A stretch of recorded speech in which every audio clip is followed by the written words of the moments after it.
తెలుగు రాష్ట్రాల్లో సంచలనం సృష్టించినటువంటి సర్వేయర్ తేజేశ్వర్ హత్య కేసులో రోజుకొక కొత్త ట్విస్ట్ బయటపడుతోంది. ఎవరైతే A1గా ఉన్నటువంటి తిరుమలరావు ఉన్నారో A2గా ఉన్నటువంటి ప్రియురాలు ఐశ్వర్యపై నిత్యం నిఘా పెట్టినట్లుగా తెలుస్తోంది. ఈ క్రమంలో అంటే ఐశ్వర్యను కూడా ఎక్కడ కూడా నమ్మలేదని కూడా తెలుస్తోంది తిరుమలరావు. యాక్చువల్గా వాస్తవానికి తేజేశ్వర్తో నిశ్చితార్థం అనంతరం తనకి పెళ్లి ఇష్టం లేదని తిరుమలరావుకి చెప్పినప్పుడు ఆ తిరుమలరావు వెంటనే బెంగళూరులో ఉన్నటువంటి తన బంధువుల ఇంటికి పంపించడం, ఈ క్రమంలో మరొక వైపు ప్రియురాలు ఐశ్వర్యకి ఒక స్కూటీ కూడా ఇవ్వటం, తనపై ఎప్పుడు నిఘా పెట్టేవాడని కూడా తెలుస్తోంది తిరుమలరావు. తాను అంటే మిగతా వారితో కూడా కొంతమందితో కూడా సన్నిహితంగా ఉన్నట్లుగా కూడా తిరుమలరావు గుర్తించినట్లుగా కూడా తెలుస్తోంది. ఈ మేరకు పోలీసుల విచారణలో కూడా తేటతెల్లైనటువంటి అంశంగా చెప్పొచ్చు. సో ఎప్పుడైతే ఒక గిఫ్ట్గా ఇచ్చాడో స్కూటీని ఐశ్వర్యకి, అదే స్కూటీకి ఒక ట్రాకర్ని అంటే ఒక టెక్నికల్ పరిజ్ఞానంతో కూడినటువంటి చాలా అనుభవం ఉంది తిరుమలరావుకి అనేది కూడా పోలీసులు గుర్తించారట. సో ఈ క్రమంలో ఐశ్వర్య ఎవరెవరితో మాట్లాడుతోంది, ఎక్కడెక్కడికి వెళ్తోంది, అసలు ఎవరెవరిని కలుస్తోంది అనేటువంటి అంశం పైన సాక్షాత్తు ప్రియురాలు ఐశ్వర్యపైనే పూర్తిగా నిఘా పెట్టినట్లుగా తెలుస్తోంది. వాస్తవానికి A1గా ఉన్నటువంటి అంటే తేజేశ్వర్ని చంపినటువంటి కేసులో A1గా తిరుమలరావు ఉన్నాడు. అలాగే A2గా భార్య ఐశ్వర్య కూడా ఉంది. సో ఈ క్రమంలో పోలీసుల అనుమతితో వారిద్దరిని కూడా రెండో రోజు కూడా పోలీసులు విచారించినటువంటి సందర్భాన ఒక కీలక విషయాలు అయితే వెలుగు చూశాయి. సో ఈ క్రమంలో ఒక పూర్తి స్థాయి అప్డేట్లో వెళ్దాం. ప్రైవేట్ సర్వేయర్ తేజేశ్వర్ హత్య కేసులో మరో ట్విస్ట్ వెలుగు చూసింది. A1 తిరుమలరావు అలాగే A2 ఐశ్వర్య అలియాస్ సహస్రాలను రెండో రోజు పోలీసులు విచారించారు. కర్నూలు జిల్లాలో ఉన్నటువంటి సన్నిహిత పరిచయంతోనే తిరుమలరావు తన ప్రియురాలిపై విపరీతమైనటువంటి వ్యామోహంతో నిత్యం నిఘా నీడలో ఉండేలా పథక రచన చేశాడని తెలుస్తోంది. ఆమె ఎక్కడ ఉంటుంది, ఎక్కడికి వెళ్తోంది, ఇంటికి ఎప్పుడు వస్తుంది, ఇలా అన్ని విషయాలు తెలుసుకునేందుకు కొన్ని నెలల క్రితం ఐశ్వర్యకు బహుమతిగా అందించినటువంటి స్కూటీకి GPS ట్రాకర్ అమర్చినట్లుగా విచారణలో తేలిందన్నట్లుగా తెలుస్తోంది. అయితే GPS ట్రాకర్ అమర్చిన విషయం ఇప్పటి వరకు ఐశ్వర్యకు తెలియదని నిజంగా ఆమె పోలీసులకు చెప్పినట్లుగా తెలుస్తోంది. తేజేశ్వర్తో ఐశ్వర్యకు నిశ్చితార్థమైన 2 రోజులకి తనకి ఈ పెళ్లి ఇష్టం లేదని తిరుమలరావుతో చెప్పడంతో బెంగళూరులో ఉంటున్న తన బంధువుల ఇంటికి పంపించాడు తిరుమలరావు. ఈ క్రమంలో కర్నూలులోని 4వ పట్టణ పోలీస్ స్టేషన్లో ఐశ్వర్య కనిపించడం లేదని ఆమె కుటుంబ సభ్యులు కూడా కంప్లైంట్ చేశారు.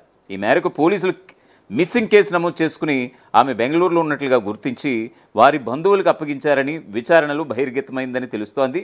అయితే ఈ వ్యవహారంపై గద్వాల పోలీసులు అక్కడ పోలీసుల నుంచి వివరాలు సేకరించే పనిలో నిమగ్నమయ్యారట. తిరుమలరావు నిత్యం సాంకేతిక విషయ పరిజ్ఞానంతో ముందు నుంచి ఓ పథకంతో ఉండేవాడని తెలుస్తోంది. కేసు నుంచి తప్పించుకునేందుకు వివిధ అంశాలపై గూగుల్లో కూడా సెర్చ్ చేసి వ్యూహాత్మకంగా సాంకేతిక అంశాలనే అమలు చేశాడని కూడా తెలుస్తోంది. అయితే తేజేశ్వర్ మృతదేహంపై దాదాపు 9 కత్తిపోట్లు ఉన్నట్లుగా పోస్టుమార్టం చెబుతోంది.